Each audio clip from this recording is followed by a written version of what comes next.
You want to break the fucking helper because why? The helper don't fit the image of what you wanted. The people that fit the image of the helper ain't fucking helping. The people that walk the line you want them to walk and talk the talk that you want them to talk and have the heart that you want them to have don't want to do the goddamn work that I do. The perfection you're looking for ain't out there. The perfection that you're looking for only cares about them goddamn selves. God don't work through that bitch. Read your Bible. Read your Bible. He's always chosen the latter, so his power can shine. You're not looking at the power of Christ. You're looking at the faults of Shirley. It's a shame. It's a shame that I do so much that you don't let his vision be seen. You still looking at me. I done told you time and time again, I don't exist. Shirley is just a name for my mother can't lose me in the goddamn crowd. I don't exist. I'm a spiritual being having a human experience, and you're making it harder. You're making it extremely hard for me to have my goddamn human experience. I don't exist. Neither do you. You doing all this fighting for nothing. After seeing 2 doctors, 2 nurses, CAT scan, metabolic panel, EKG, all the testing and questions, they can only deduce that somehow I was drugged. What was it? We'll never know. The body absorbs it quickly, they said. By the time I woke up, it was no longer detectable. Because I don't want to tell people that I'm an angel. An angel is not doing this work. A broken woman is doing this work. Hey, no problemo. How you doing, honey? No problemo. Hey, my love. How you doing, King? I'm doing good. Good to see you, baby. This warmth, this kindness radiating from a car window, this was Miss Shirley in her element.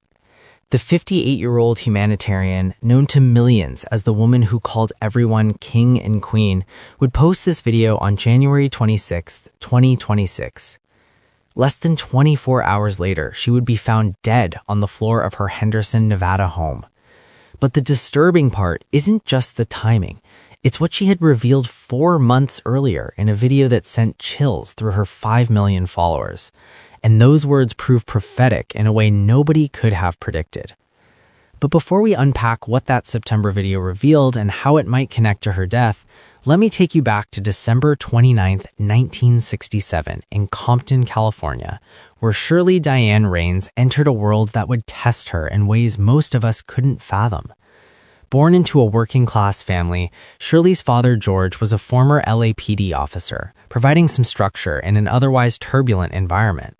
But it was her grandmother, Sally Logan, who became Shirley's lifeline, the one person who made her feel like she had value, like she mattered in a world that often told her otherwise.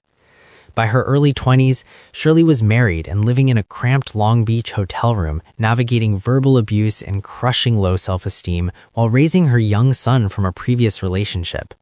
Then came September 6, 1990, the day that would splinter her entire existence.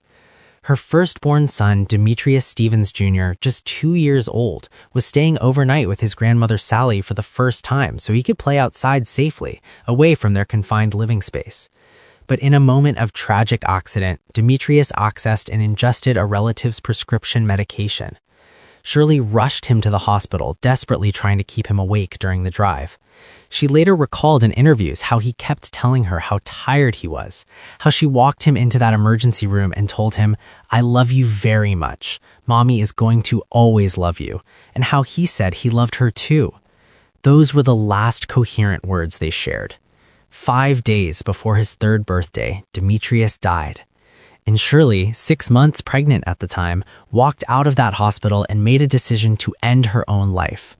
But the depression hit so hard and fast that she later described how she simply forgot to follow through, becoming what she called a walking zombie for years.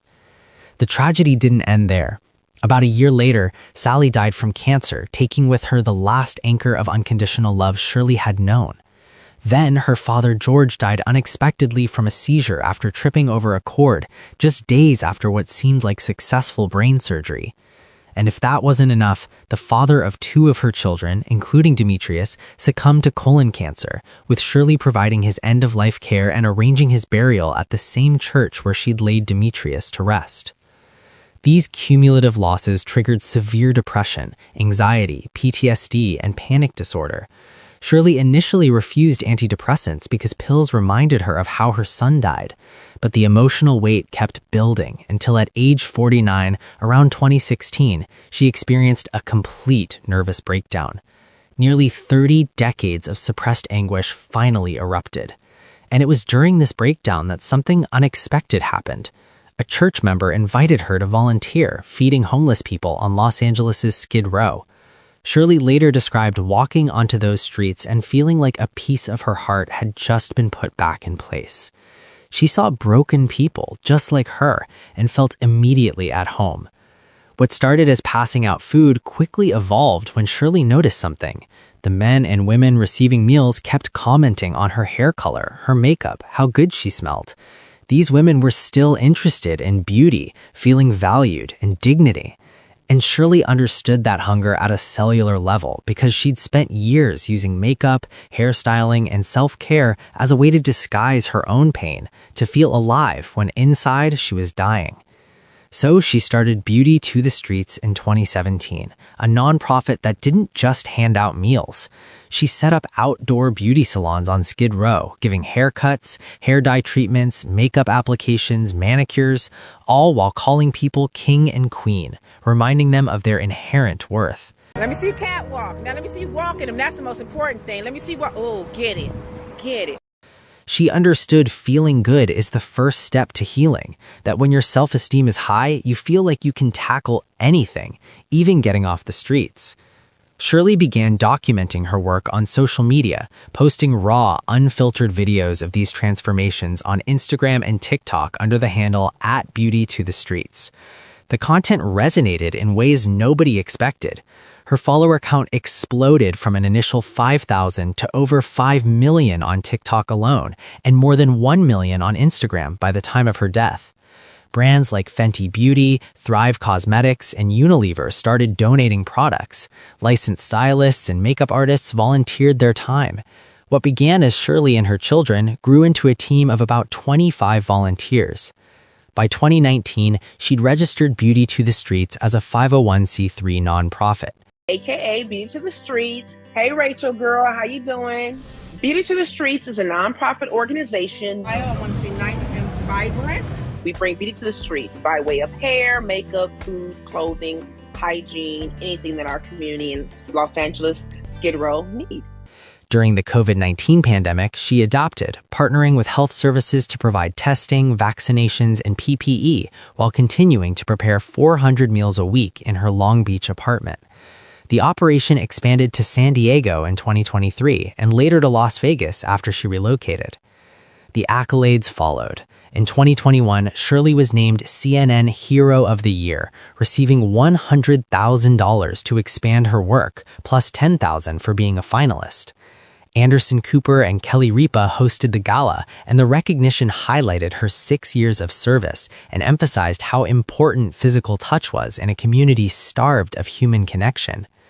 Shirley reflected on stage that night, describing herself as a mother without a son, and there are a lot of people in the streets without a mother, and I feel like it's a fair exchange. In 2022, she joined 17 activists on stage with Lizzo for the People's Choice People's Champion Award. Then, in 2025, Time magazine included her in its Time 100 Creators list, and she won the NAACP Image Award for Outstanding Social Media Personality, celebrating how she used digital platforms to amplify marginalized voices. But here's what made Shirley different from so many influencers who monetize their content. Shirley Raines, founder of Beauty to the Streets. Incredible woman, passed away.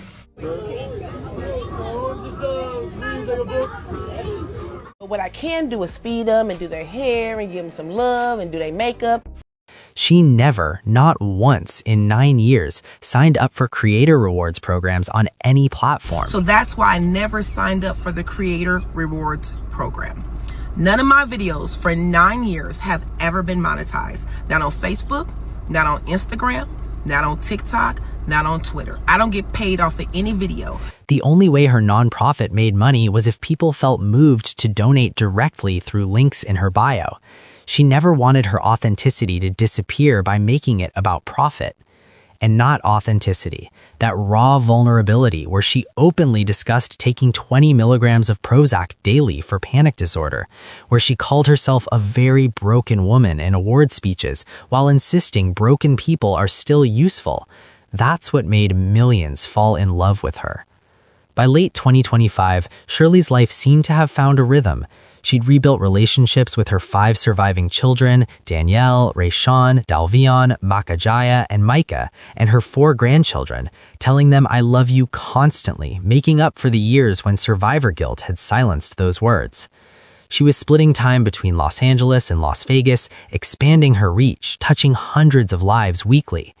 Her social media showed weekly operations reaching up to 750 people on Skid Row, with special events serving hundreds more. Then came September 2025. Shirley posted a video that stopped her followers cold. She appeared shaken, confused, with most of her face piercings cut out by hospital staff. Good morning, guys. Forgive the background noise. I'm at the hotel. 13 hours in Long Beach Memorial Medical Center.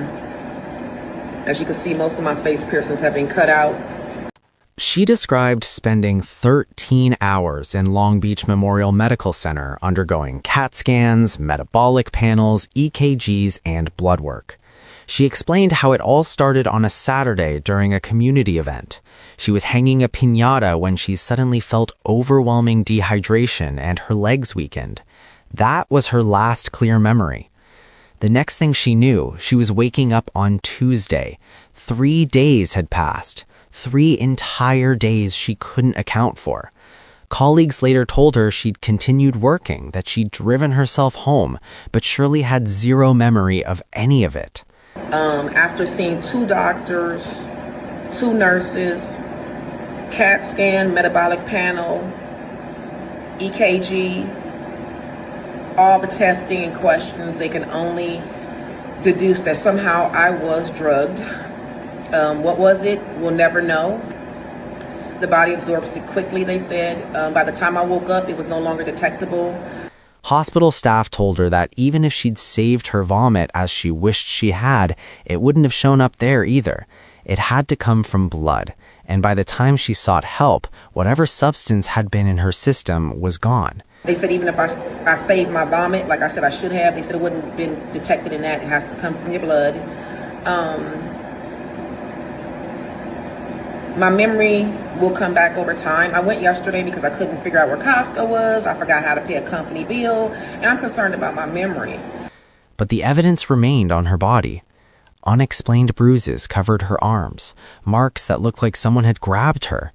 The aftermath was almost as disturbing as the incident itself. Shirley couldn't remember where Costco was, a place she visited regularly to buy 200 hot dogs for her outreach. She forgot how to pay company bills, down to basic tasks that were second nature and had become impossible puzzles.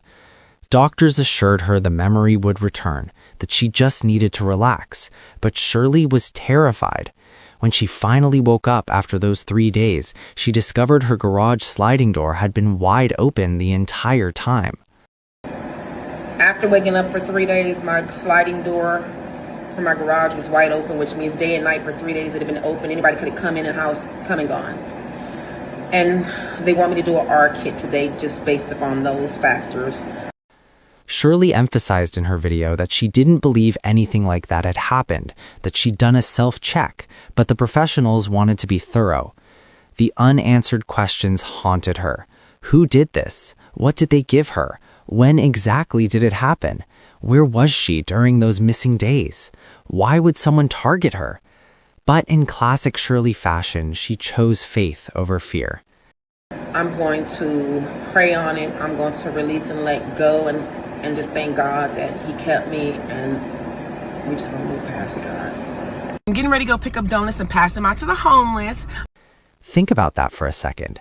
This woman just described being drugged, losing 3 days of her life, waking up with bruises and an open garage door, and her immediate response was to go pick up donuts and serve her community. That was Shirley, unshakable in her mission. But in hindsight, that September video feels like a warning nobody heeded seriously enough. Her followers flooded the comments with concern. Some wondered if she'd been targeted because of her high-profile advocacy work. Others worried about her safety, begging her to be more careful. A few pointed out that activists, especially women in public service roles, face unique vulnerabilities. But as weeks passed and Shirley seemed to recover, posting her usual uplifting content, the alarm faded.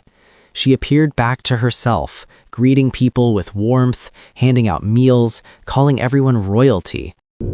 Okay, y'all, after I loaded the car this morning, I made my way over to Costco, not just any Costco, the best Costco in Las Vegas. I love the people here, St. Rose Parkway. Ordering 200 hot dogs, getting the waters that go with it or the sodas, whichever one I choose at the time, can be a tedious process. By January 2026, Shirley's routine seemed completely normal. Her last known communication was with her son on January 23rd, just a casual early afternoon check-in.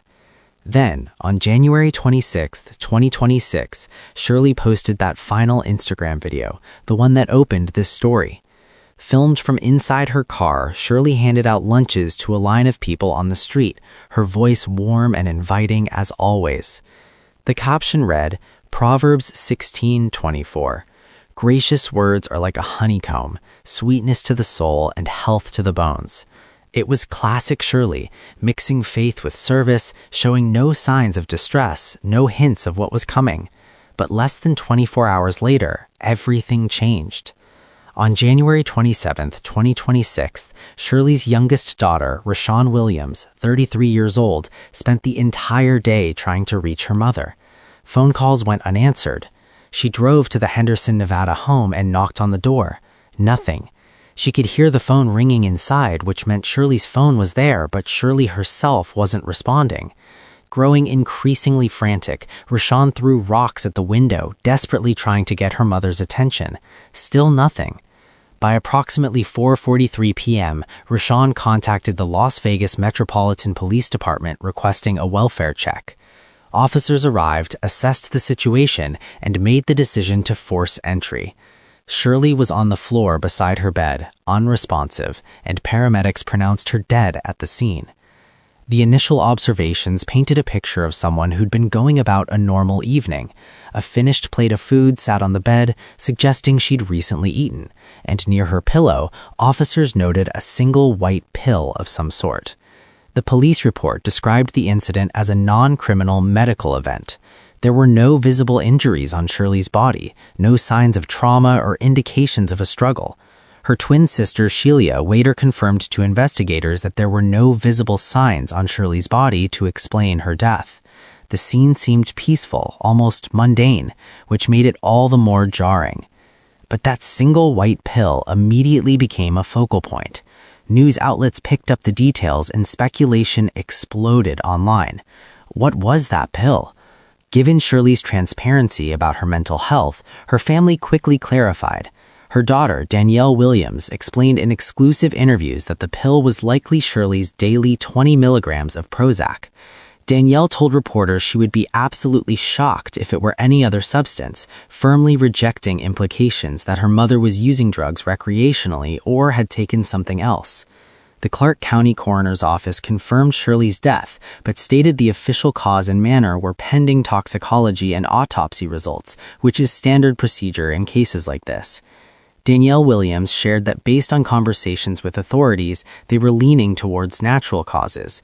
She emphasized her mother's transparency about her mental health journey and firmly rejected any suggestion of other substances being involved.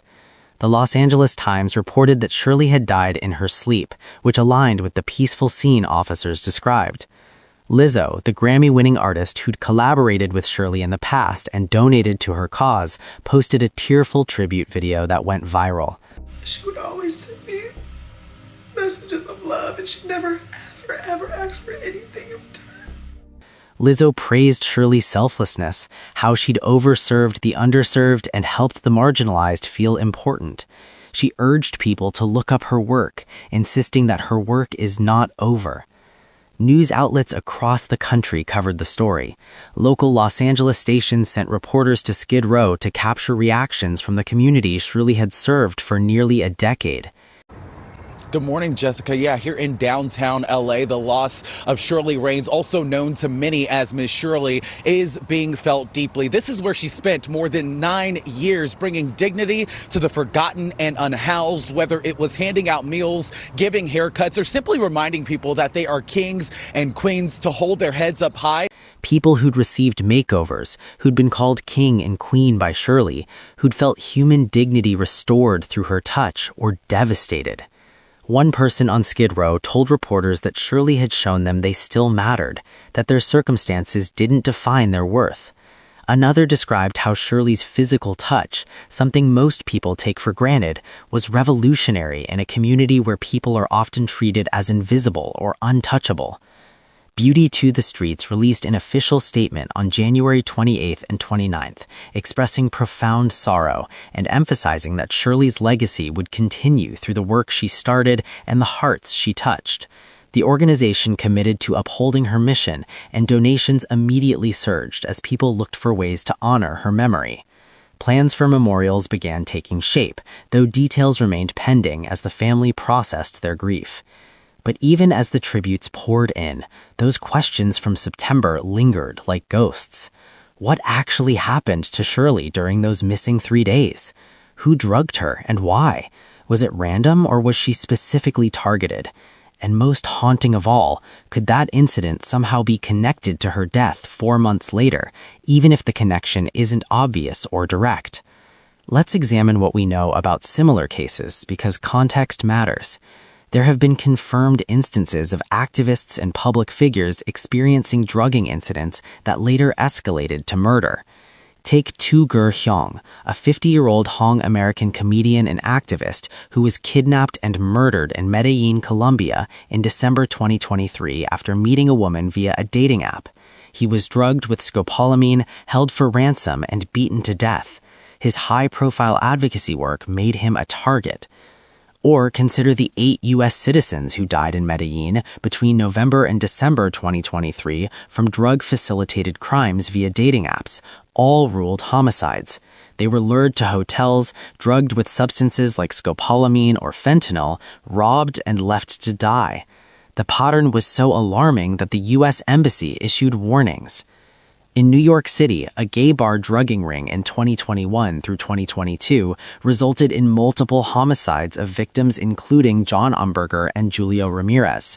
Perpetrators targeted men at clubs, drugged them with fentanyl, cocaine, and lidocaine, and robbed them using their apps while the drugs caused fatal overdoses. Initially misruled as simple overdoses, these were later confirmed as murders. Even Fred Hampton, the Black Panther Party leader, was drugged and assassinated in 1969 during a police raid. An FBI informant slipped barbiturates into his drink to ensure he couldn't defend himself. Officers then fired 99 shots, killing him. It was initially claimed as self-defense, but later revealed as a political killing. These cases share common elements with what Shirley described in September. Motives ranging from robbery to political retaliation to silencing activists whose work threatens power structures. But they also all have one crucial difference from Shirley's situation: confirmed foul play. Investigations, arrests, convictions, hard evidence of murder.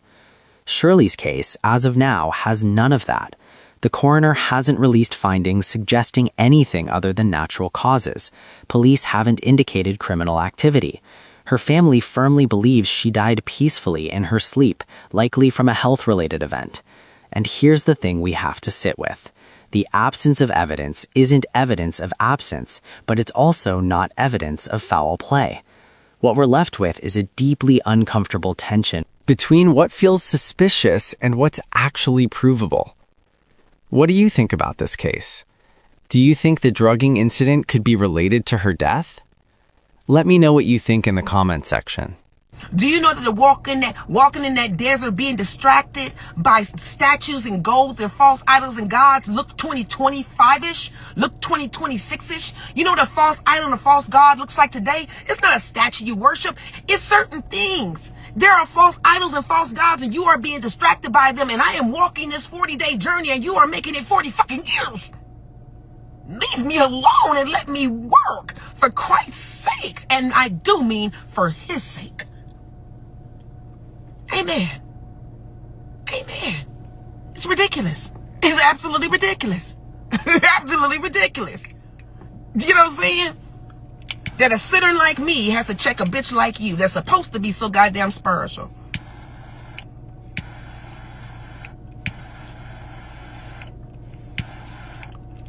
If he hadn't put me through so much before he put me in this position, I might have tapped out a long time ago. My child died. My baby daddy died. My grandmama died. Everybody died. I'm still here. I'm fighting the good fight, bitch. You're not gonna win. You're annoying. You're like a fly. You're like a gnat. You're in my space and you annoy me so much sometimes I have to leave my room because that buzzing won't stop. But I'm still gonna live in the goddamn house. You're just like a gnat. One day I'm gonna open the window and you're gonna fly the fuck out. You're just annoying. That's all. All because of the way I cook or the language that I use. I reserve my feelings for things that count. Homelessness, child illnesses, childhood hunger. I reserve, my emotions and my feelings for shit like that matters. You know what I'm saying? I can't waste energy. You know what I'm saying? That's wasted energy. Then you win. You get my energy, you win. You know what I'm saying? Also, click on one of the cards on your screen to see more videos like this.